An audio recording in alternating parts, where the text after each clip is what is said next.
Viral হতে কে না চায়? ভাইরাল হতে পাগল থেকে ছাগল সকলেই ভাইরাল হতে চায়।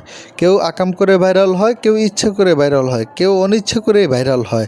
আবার এমনও মানুষ আছে ভাইরাল হওয়ার জন্য এমন কিছু নেই যে তারা করে না।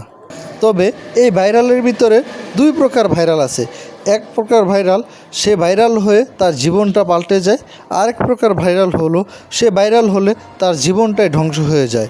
আজকে বন্ধুরা কথা বলবো ঠিক এরকম ব্যতিক্রম এক ভাইরাল মানুষকে নিয়ে, যিনি কিনা ভাইরাল হওয়ার আগেই তার জীবনটা খুব স্বাভাবিক ছিল।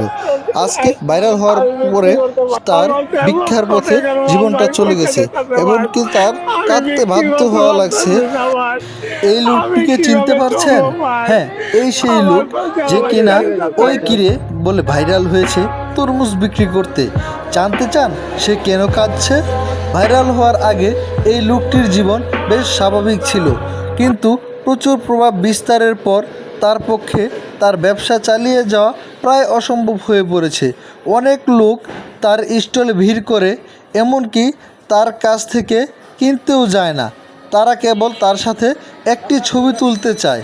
সে প্রায় 1,50,000 টাকা লোকসান করেছে। এটা হয়তো কিছু কিছু লোকের কাছে খুব বেশি নাও হতে পারে, কিন্তু তার কাছে অনেক বেশি। আমি বলছি না যে তোমরা তার কাছে যাওয়া বন্ধ করো। যখন তুমি তার স্টলে যাবে তখন অবশ্যই তোমাকে একটা কিছু কিনতে হবে। তুমি যদি না কিনে একটা ছবি তুলে আইসা পড়ো, তখন তার ব্যবসাটা বন্ধ হয়ে যায়। অতএব বন্ধুরা, সবার পক্ষে ভাইরাল হওয়া ঠিক না।